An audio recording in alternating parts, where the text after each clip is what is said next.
we do need to quickly move on. But when we return, ladies and gentlemen, we are going to hit you with something that we definitely need to get into the storylines of 2022.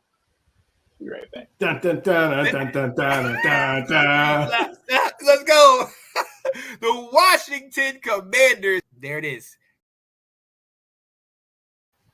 Yeah, buddy. So coming into the 2022 season, we know what happened to us last year. We know this is third year for Ron Rivera, Carson Wentz under the helm. You know, the issues at running back, wide receiver, Scary Terry is signed. Defense, there's some issues. Injuries, we just discussed, and I'm going to start with this.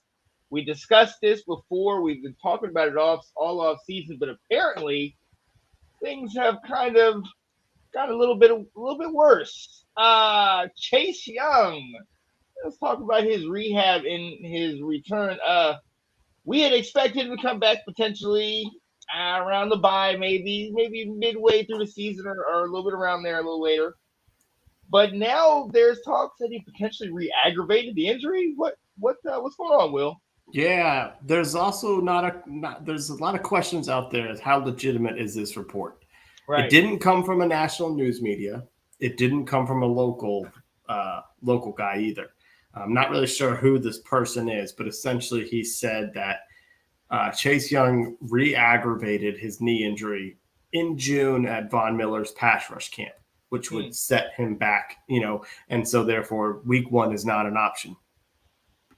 I don't know how accurate that information is. Right. One of the reporters, JP Finley, came on the radio today to say that it's inaccurate, and that the guy's tweet was mixing a little bit of truth, which was that he had to have surgery and that has delayed him, versus opinion, and he didn't kind of talk about it because he mentioned he saw Chase with the limp at the Ohio State game this week, So what I'm understanding of it, what my thoughts are is, I would imagine that Chase had a setback in his rehab.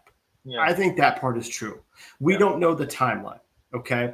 I'm not an orthopedic surgeon, but is it possible that he had multiple surgeries? Did they go in and have the surgery? He started a rehab. Things weren't progressing. They realized, okay, the next thing we need to do then is grab a graft from your other leg, and that will help. Right. Is it possible they discovered that when they opened it up the first time? I don't know that stuff. Is it possible that while rehabbing, he did something that bothered it? That caused him to hit pause. You need to ice it for a couple of weeks, and then we'll kind of start up again. Maybe. So I think that part of the guy's report that Young hit a snag in his rehab, that's probably true. I bet, but we just don't know when. I also think it could be true. He was doing a lot of rehab all over the place. He showed up at some of the OTAs we had in the spring, and he's been at minicamp from day one. So he's been here, but he was doing a lot of his rehab away from the building. And it probably is true that the coach's preference would have been that he's here under their direct supervision. They see everything. Because when you're out in California or Colorado or Arizona or whatever, they don't know what you're doing there. You could be going on a different plan. And I certainly feel like it did seem like Chase had a rehab plan with his trainers, with his team, that type of stuff. It may not jive with what the Commanders wanted too. Right. But this seems to be a little bit more of an opinion piece as opposed to having factual evidence. Right. And even from what it sounded like, it was kind of like, really, and then the timing of when they're saying it happens and now all of a sudden it's coming out. It's kind of like, okay, really, that hasn't been, talked about by anybody. All of a sudden, you got this groundbreaking news. And it was kind of like, right. That's interesting. But I do think it does talk about an issue that has surfaced a lot in our watching community, like over the off season. You talk about Chase and his team and going potentially elsewhere to train and stuff like that. We know about that when we had, Santana Moss and Clinton Portis and even back to Sean Taylor, going back to Miami and training with those same Miami guys and things like that. So it's pretty interesting to see, because I know some of the team maybe not be as excited that they're going elsewhere, but you want the peak performance, and they need to go where they're comfortable. But it's that limbo that you're in right there. But this, as far as this report goes, Chase, hopefully this is just like you were saying, little fact here, little fiction there, put together for a little quick story. Hopefully his rehab is going well. We know that he is not going to be there week 1, and we know we're not expecting him in the first half of the season, in my opinion. You know what I mean? I'm down that final stretch. Then it's like, okay, cool. Now I'm thinking we should be there. If he is still having these type of issues, then yeah. But that is definitely something that we need to watch this entire year to kind of monitor, because look, this is our guy. This is the guy that we are definitely expecting to make big moves. But I think this could be a non-story if Ron Rivera would have been a little bit more upfront with everybody. Right. And he's got this, he doesn't want to tell you, he's only going to tell you a little bit of what he has to. And I think that at the start of training camp, when you have to announce your PUP list, and he went through the timeline of players, and he said Chase would probably be the last one to come off of it. All right. He could have explained why. Right. He very well could have said, he had, because Logan Thomas had a knee injury after him in December. Yeah. Chase has happened in November, and Logan is coming back. So, there's a little bit of like, hey, explain yourself here. And he could have said, in the offseason, this surgery had to be done. It requires a longer rehab. It means that he would not be as back as soon. He's working things. He's progressing to get to it. But he could have said, we don't know how many games, but we know he's going to miss a significant portion of the beginning of the season. Right. You could have just said that, and you're not spoiling everything, but you're giving people it squashes reports like this. Right. Giving them that amount of information that will be like, all right, cool. All right, we're good now. But it's very interesting how they played that, and we do not have the best rap in Washington for how we've played injury issues or handled them in front of or behind the camera as Trent Williams. So, hopefully he can get back to being healthy and we can go ahead and take care of this whole situation. But we are going to dive into it. Actually, you know what? Let's stay right there on the defense. We absolutely know what he is to our defense, but we are not without some dominant pieces on that D-line. We got Jonathan Allen, our consummate, our captain, our leader, one of our guys on the D end, one of the faces of the team. We got Deron Payne playing solid this year, or at least up through training camp preseason, because he wants that contract. He's one of those that is expected to get paid this year. Our rookie, Fadarius Mathis, and that three-peat with Montez Sweat over there. We have the D-line. We have a solid couple pieces. Behind that is when we start kind of saying, we have Holcomb. Who? Holcomb? Yeah. And now with the injury to Curl, it's like, so we have a good D-line, but our defense and Jack Del Rio, what is he going to do this year? Are we switching it up, man? Like, because this is what I'm sweating about our defense, man. Certainly, I think it's the biggest concern going into this season. Yeah. Is the defense going to improve? Because whatever they did last year is not good enough. No. They were 25th or worse, or in some categories they were the worst defense, like third down and stuff.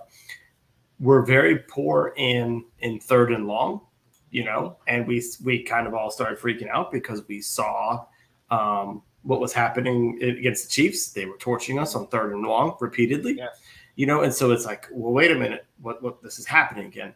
And then the fact that you had all off season to address some of these stuff.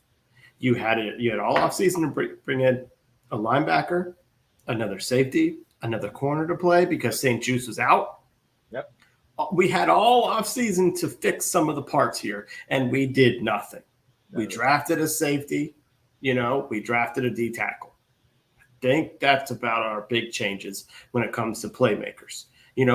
They're anticipating Jamin Davis making an ascension in year 2, and they're anticipating only playing 2 linebackers out there. So, he can cover more ground and use that athleticism out there. We got to hope it comes together because, it's been a little bit of a struggle here recently, and there just kind of seems to be some type of friction. But I'll tell you this, and I'm kind of going to explain why I'm always on the coach's side on this, is Jack Del Rio became a head coach because of what he did as an assistant, with Baltimore, and he's been around the game for a while. So I just feel like this guy knows what he's doing. We've had some bums as defensive coordinators here under Jay Gruden's time and stuff. And I just feel like we've got a smarter guy in the building. I just need to see it translate on paper like it did in 2020 with an asterisk. Now we're playing a real competition. Right. But so I have belief in him, but we got to see it. And he's got to make the changes that we see that don't seem to be happening. Right. No, absolutely. And look, we've seen what he's done. Like you said, he's coached. He brought the Jaguars to dominant form. He had the Raiders, doing good things. So we've seen what he's done as a coach in either assistant or head coach level. We know what he can do. But what I'm eager to see, and I talked to you about this before, we got 2 other new coaches that we picked up over the offseason. Jeff Zanina and Ryan Kerrigan came back to assist and help out in coaching. Having those heads, people that have been veterans in the league, one who had Super Bowl playoff and Super Bowl experience, and another that knows the culture, knows the room. A lot of these guys know him from playing with them 2 or 3 years ago. I mean, this can only be beneficial. I want to see what kind of improvement that makes. We talked about how last year they might not have had some of those voices in the locker room that could have settled situations down. Obviously, to the point where in Dallas, Deron Payne and Jonathan Allen swinging at each other, and you still have Milo Eiflet with no visual. Yeah, who? Right, you know what I mean? So it's just we know how high we can get when we were with top 5 defenses and everything was great that one year when we weren't really playing anybody, and we know what happened last year when we basically imploded. So this is a figure out year. We have the pieces to do it. Chase will come along when he needs to, but I don't know if this is sacrilegious to say, but I kind of glad that Chase is not. There's a lot of chatter when Chase is in, like, we're going to do this. Like, look what we dealt with last year. We're going to break the tag team sack record, and da-da-da. You haven't really heard a lot of that chatter when it's just Montez Sweat out there. You know what I mean? I kind of like, okay, let's just play. Nobody's expecting it. Let's play good ball. We know what we expect our offense to do, but let's our defense hold your own. You know what I mean? Bend, don't break. I don't have a problem if you let them go 80 yards if you hold them to a field goal. You know what I mean? I'll yell at you the whole time down the road at my screen as you let them go all the way down. But if you hold them to a field goal, bend, don't break. Right. Okay. I'm not expecting top 5. I'm expecting let's just survive. Sure. Survive. Absolutely. And the reason why I'm expecting that, we got a new quarterback. We got a guy that we think could definitely bring our offense up a notch. Is one of the better quarterbacks that we've had in a long time. He's got an arm. He has talent. We know what the detractors say. We know sometimes he plays hero ball. Sometimes they say he's not a good locker room guy. I don't know about you, Will, but everything I've heard, he's meshing with the receivers. Scary Terry likes him. They kind of hang out. He's getting close to the O-line. He's talking to the backs. Carson Wentz, man, this year, I believe in him. You believe in him. Let's explain to people why. Why do we believe in this guy? Yeah. But it's like you said, it is we believe in him because if you look at some of the rankings that are happening right now, he's getting bashed nationwide. People are putting backups in front of him. So I can only I like that. I'll take that because I know he doesn't read that stuff. He stays away from it, but if he finds word, or if his agent finds word and lets him know, that might continually lit a fuel under his fire. Right. Because Carson Wentz is capable of doing things that we haven't had in years here. We haven't had it since Kirk Cousins, and Kirk Cousins was so stat focused because he knew he was going to get paid, and he wanted to have those stats up. So he was so careful with where he was going to throw the ball. Where Carson can let it rip, in a way that we haven't had a chance to see in so many years. And I think it's just going to give us that offense a greater chance to thrive. I'm not surprised to hear he's got a good relationship with his receivers and that Terry loves, catching from him. This is the best quarterback Terry's had in his time. This is the best weapons that the team has ever been around Carson Wentz. They've really gone out there and gotten a couple running backs. They've gotten multiple receivers. They've got a few tight ends, and we know how well he did in Philly with throwing to Goddard and Ertz. That they've surrounded him with a lot of talent to basically say, you don't have to be a hero. You just need to move the ball downfield, and we've got players, that can help you out. The big key is going to be, can he not be the hero? Can he play that? Because I'm not surprised that the receivers in training camp love him. Yeah, because he can throw the ball. We know that. It's decision making in the game is what gets him into trouble. And that's what I think they're trying to make things as simple as they can with him, with as many weapons. But I'm excited for what he brings, and I'm excited to see him sling it downfield deep. I think we're gonna stretch the field with this guy. Oh yeah. All right. That is what I'm excited about. We have so many weapons for him to play with, and he's already kind of gotten sacked a couple times for looking downfield where he's looking, and it's kind of like, what? In the moment you're upset, like, man, come on, man, throw the ball, but at the same time it's like, this is this is not check down Charlie, this is not Alex Smith, that this is not Heineke. Balls out in 0.2 seconds with Alex Smith. Right. Carson is sitting there like really honing in to get a deep ball. We're going to have big plays this year, and I'm excited for that. One other thing I'm excited for, with all the injuries we had, our line they kept Carson clean. You know what I mean? I don't know. Obviously it was a small sample size through the games that we did see him, but they seem to keep him upright and clean. I like that. Yeah. Even, we have different pieces coming in here and out. We talk about all the fancy toys he has, and Jahan Dotson and Scary Terry and Gibson and Robinson when he comes back, and the tight ends. But our O-line, I think there's a little bit of, a respect factor, a manhood thing where it's kind of like we might have been overlooked as one of the top O-lines because of a couple of injuries and things like that. But they have been producing throughout preseason. I'm eager to see if they can hold up for him, because if he has a line and he has the time, we have the weapons. Mm-hmm. We have the weapons that can stretch the field and give him the time to go deep. And I'm excited. I'm cautiously optimistic. I said it on the roundtable last night, but I'm excited. Yeah, I'm excited to see. Well, and this is the number one storyline of the season. Yes, is our season's going to go how Carson Wentz goes. Yep, and he doesn't have to be top 5 material like he was in 2016 with Philly, where we were on the other side of it going, oh my gosh, they drafted another stud. Right. They went from McNabb to Vic to this guy. Like, come on. We just need him to be serviceable. We need him to be top 15 of quarterback, top 20. He can do that. He's shown that he can do it. So I too am very optimistic about him proving the naysayers wrong.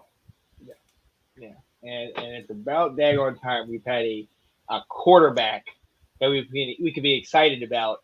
I foolishly jumped on the Fitzpatrick train a year ago, the train that had no conductor and was over before the first half of the season. So sad.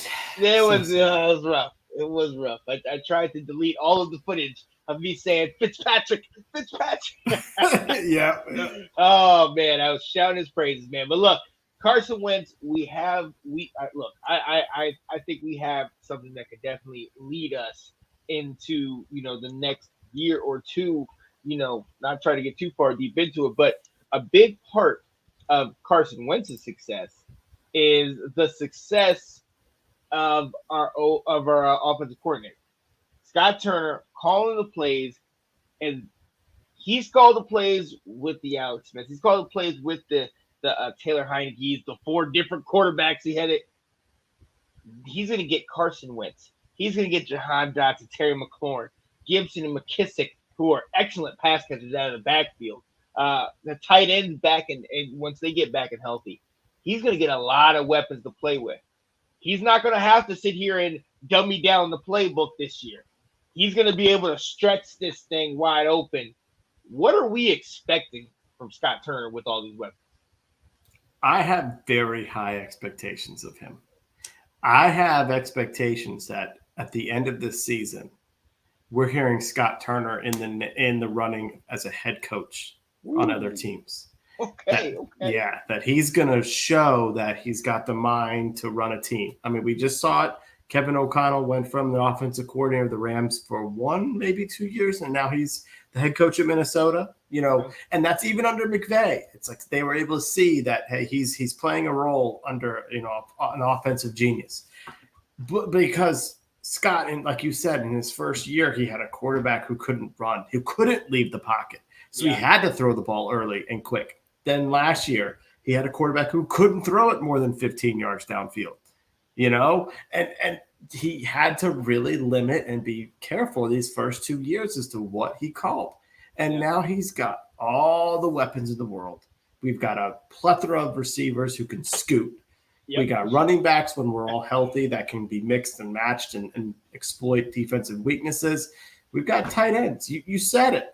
So now we need to see it, Scott. And I believe in Scott. I believe in Scott maybe more than I believe in Carson Wentz. Ooh. I think because he comes from a smart family. Norv Turner, I think, is one of the best offensive minds. Yeah. And Norv is, I don't know if he's actually living in the area. He may be in California, but they talk. Norv has said he breaks down film with him every single week. So he's getting some experience from a guy who's a fantastic offensive coordinator. And he's learned a lot from his dad. He's picked up on his dad's tendencies, and he runs an offense similar where you have a lot of run, setting up, play action, moving the quarterback around. So I'm just thinking back to 99, man. Yeah. That's what I'm thinking back to. We have weapons again. Let's go. Let's light up. It was FedEx then. Let's light up FedEx again. Oh, man. Yes, that would be beautiful, man. I'm definitely excited to see. Now, Scott Turner, his son, where did he go to school? Oakton. Did he go to school? Did he play football? Scott Turner? Yeah. Norv Turner's son, Scott. Yeah. You blanked him 28-0 on homecoming. I know. I just wanted you to say that. Okay, all right. Jeez. I was making sure it was the same one that we put on his back when we dominated them at their homecoming. Let's go. Her dead, baby. Let's go. Sorry about that. I had to do that. Set it up perfectly. Yeah. No, but honestly, I am absolutely with you. And his success directly affects and translates to Carson's success and our offense success. We expect him to score a lot of points because of what we talked about before. Our defense is not something that we seem to be uber confident in. So, hey, here we go. We have the weapons. Let's get it done. But there is one place that we have been talking about and is a glaring issue on our offense. But he also showed why we need him on the team. Antonio Gibson, he's had issues with fumbling, but his hands are, elite.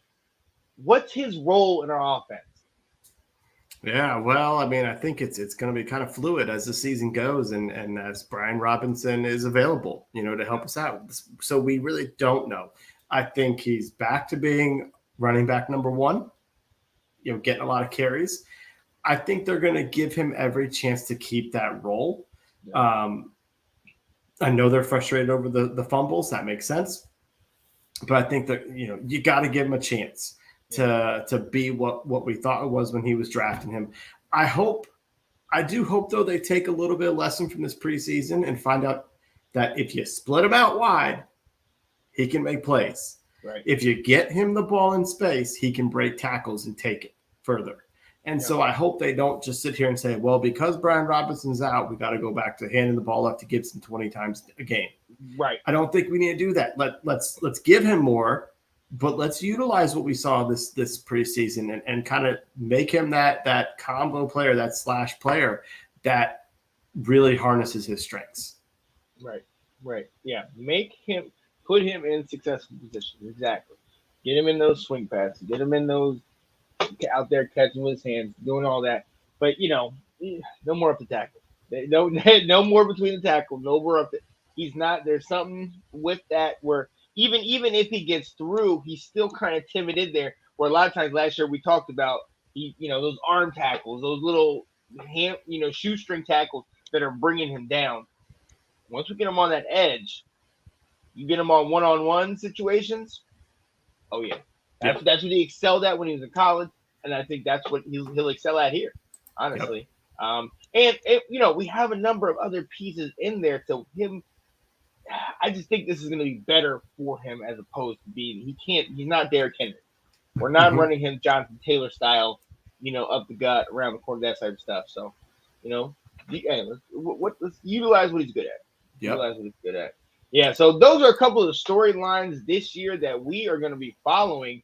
We're going to be trying to just pick up on them and bring them to you throughout the season, just to kind of give you updates where we stand on it. Obviously, the Carson Wentz thing is going to be huge. We're going to be following that all the time, and along with the offense and Scott Turner and everything, but also Chase Young.